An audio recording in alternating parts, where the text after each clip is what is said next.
Let's talk about Bo Nickal. Big win on the weekend. First round knockout victory over Val Woodburn. Wish I could show the video. I can't. I'll get kicked off YouTube. But Bo Nickal, 5-0 in his early MMA career. And today's video is not going to talk about that victory. It's going to talk about some of the absolutely awful takes I've been seeing from people that either don't watch Bo Nickal fight, don't understand how little experience he has in MMA, or just, I don't know, they're just out to lunch. I'm honestly shocked by some of the takes I've seen on Bo Nickal and who he should be fighting next. So let's just start first with the fact, who is Bo Nickal? Well, I think unless you're living under a rock, you can see the wrestling singlet there. Bo Nickal, standout wrestler at Penn State, a lot of hype. We've seen a lot of wrestlers come over to MMA, including Daniel Cormier, Henry Cejudo. We'll talk about them in a little bit here, but Bo Nickal is definitely a star in the making for the UFC, and I think you could even argue right now has a lot of name value and a lot of recognition being in the UFC. And I think proof of that is the fact that he was on the main card of this UFC 290 pay-per-view, whereas someone like Robbie Lawler, who had a retirement fight, couldn't even get a pay-per-view spot.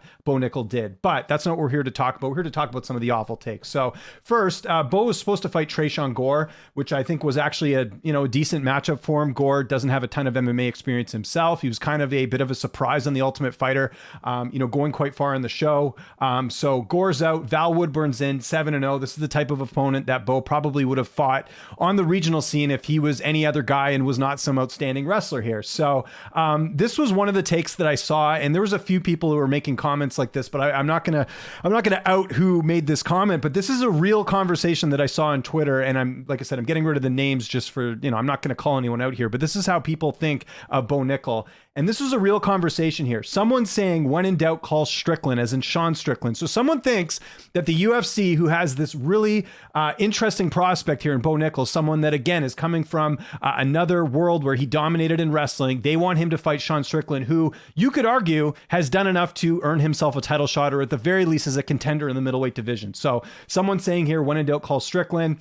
Then another person replying here saying he needs to be compensated appropriately. Why wouldn't he? He fought Imavov on a short notice. One random 1-0 guy last week. I'm sure they'd hook it up for him. In my eyes, a Nickal matchup would require a bunch of money, basically due to the nature of the matchup. If Bo gets the upper hand with his skill set, it has the potential to look worse than being brutally KO'd. Like, this is a real conversation. There's 0% chance the UFC would do this fight, Sean Strickland and Bo Nickal, especially on short notice. Like, why would you invest all this time in building someone up?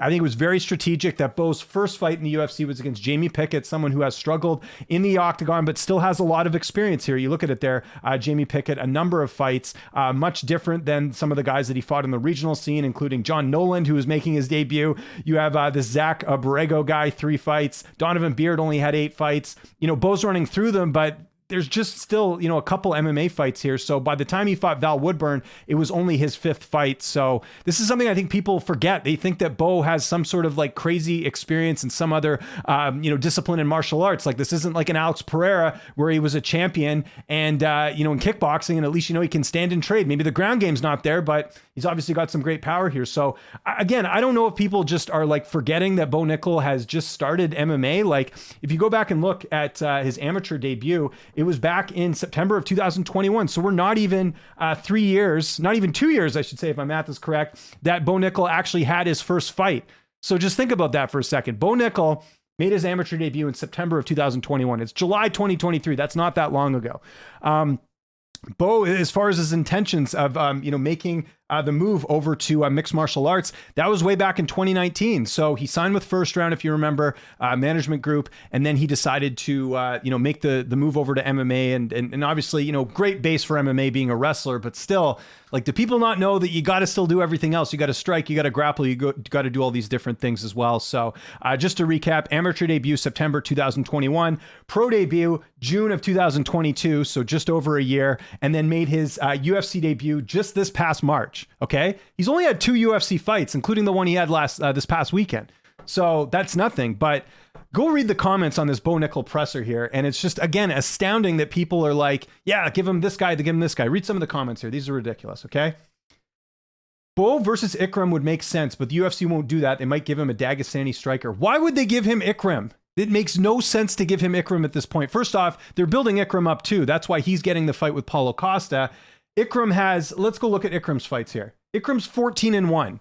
So Bo Nickal has 5 fights, right? Ikram has 15 fights. He has 10 more fights than Bo Nickal. Why would they do that fight? That makes absolutely no sense. I know Bo's been going out there and looking great, you know, again, these first round finishes, but experience does matter. You can't just give someone who has 10 more fights than you a fair fight at this point, you know, like that's part of it. And then people are talking about how, and then and then you get the opposite side of things. Bo beats Adesanya. I'm calling it. 11 likes on this. Based off what? Because of the style? Like, Bo's still got to be able to go out there and strike with Adesanya. He's got to be able to go to the ground with Adesanya. Like, absolutely insane talk here. And then we go down even further. Bo is getting easy fights, overrated, mark my words. No, this is what a 5-0 fighter does. They get a slow buildup. Like, I don't know what people are expecting from Bo Nickal at this point. I think the call right now, as far as his next fight, should be possibly a ranked opponent, but even someone just near the rankings, like a Gerald Meerschaert. I know Gerald's booked, but someone like that, like an Eric Anders, someone that's has some MMA experience, but is not a ranked opponent, because I just don't understand what the thinking is here with people where they're just, you know, thinking that Bo is somehow already like a ranked fighter at this point. It's just insane. So I mentioned Ikram. Ikram, go look at how much more MMA experience he has. We'll go look at it here. He made his pro debut in April of 2012. He has 15 fights, like I mentioned there. People are talking about Bo fighting Khamzat Chimaev. Oh yeah, bring Chimaev up to this weight class as well, and you know, we'll see what happens, right? But Chimaev's got 12 fights. Just in comparison here, Khamzat Chimaev, his first 5 fights, right? 1, 2, 3, 4, 5. We're all outside the UFC. Now, Brave is a good promotion. I think that's a great place to sort of work on your craft. And these are good opponents. In fact, his 5th fight was against Ikram. Now we know how good Ikram is now, but back then he only had 8 fights. Like, there's a buildup here for him to get to the UFC. And then even in the UFC, he had, you know, basically 3 fights before he fought someone ranked, which was Li Jingliang here. So again, a little bit surprising here that people are just like, again, not looking at the records here. And I went back and looked at Henry Cejudo, someone that was probably the most recent example of someone that, you know, came from the wrestling world. In this case, Cejudo was an Olympian. Look how many fights it took before he got like a decent step up in the UFC here. So he had 1, 2, 3, 4, 5 fights on the regional scene. So that's before he was in the UFC. 6 fights. Right? Yeah, if my math's correct. 5 fights, then makes his debut, beats Dustin Nakamura, 6-0, then gets a couple more fights here, and then he fights Yusuf Formiga, who I think was ranked at the time, might have not been, but you kind of see where you're going with it here. They're slowly building him up a little bit to get to these opportunities as well, right? And then, of course, once he beats Formiga, flyweight division's a little thin at this point. He then fights Demetrius Johnson. Probably a bit of a step up back then, but flyweight didn't really have anyone else. And what happened? Cejudo got knocked out in the first round, so maybe a bit too soon at that point. But that's just one example. How about Daniel Cormier? Similar situation. Outstanding, standout wrestler, same sort of deal. Daniel Cormier, look how many fights he had before he got to step up, okay?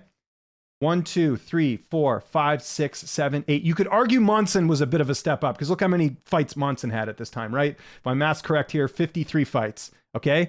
But if you look at the time, Jeff Monson was 40 years old, okay? So he wasn't getting the old Jeff Monson in this fight. And Cormier was a big favorite, obviously, with the wrestling. But it wasn't that much of a threat there. He fights Bigfoot Silva the fight after, knocks him out, although Silva had some issues there too. And then the Josh Barnett fight was really the one where people felt like, hey, look, Cormier can absolutely take a step up here. So why is it different for Bo Nickal? I don't understand this. I know fans are impatient. They want to see guys tested and all that. I'm of that belief as well. But even Bo himself, if you listen to him, and by the way, someone really cool asking this question here, Bo kind of talking about a little bit how, you know, he's still developing, he's still getting better every fight, and that he himself did not expect to rise up this quickly in his MMA career. So why is everyone else having these expectations for him? I don't get it. Here's what Bo has to say. In reality, we all won. When you first got into MMA, was this kind of the timeline you thought would happen in terms of where you are in your career, or has it gone even faster than you thought? It's gone so much faster. I really expected to have 10 fights before I even got into the UFC. There you go. 10 fights before I got into the UFC here. So this is what I'm talking about. Like, why is Bo held to a different standard than Ikram or Khamzat or these other guys who had a lot of experience before getting into the UFC? And I just don't get the fans out there that are saying, oh, Bo's fighting bums. Bo's, you know, taking easy fights. Yeah, because that's what a prospect should be doing if you want to see them succeed here. We've seen guys like Raul Rosas Jr. as an example fight his second UFC fight and lose and look like he wasn't ready. You don't want to do that here with Bo Nickal, especially in a division like middleweight that people have said this, and I tend to agree a little bit. They need new blood here. So why would you go and ruin a prospect like this? Why would you get him to fight Ikram when one of those prospects is going to lose and you're going to potentially lose out on a potential, contender in the division? Like, it just doesn't make any sense here. Let's hear what Bo has to say the rest of this. And I had my first professional fight last June, so 13 months ago. and now I'm 5-0 with 2-0 in the UFC, 5 finishes, all first round.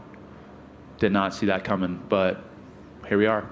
And there you go. So even himself did not expect to be at this stage. Now, look, what should be next for Bo Nickal? Might as well talk about that. Like I said, I don't mind if it's someone close to the rankings. I don't even mind if it's someone at the very bottom of the rankings, like a Brad Tavares. And I know Brad Tavares is obviously booked up against Weidman, but that type of fighter, like a veteran, someone that we're going to see Bo tested, but you want him to fight killers like Ikram or Hamzat. You're dreaming. And I think the UFC knows that too. There's a reason the UFC has been very strategic with Bo as opposed to putting him in the deep end, because he just doesn't have a lot of MMA experience. Like, I think people are really losing sight of that Bo has 5 fights. 99% of fighters that have 5 fights aren't getting, 2 of their fights in the UFC. So you think about it, 3 fights he had, then he's in the UFC and he's got 2 more fights after that. Like, that just doesn't happen. Yes, we see on Contender Series guys like 4-0 and then maybe win a fight on Contender Series and they get in the UFC, but how many of those fighters have been really successful? Like Randy Costa comes to mind, right? Here's an example.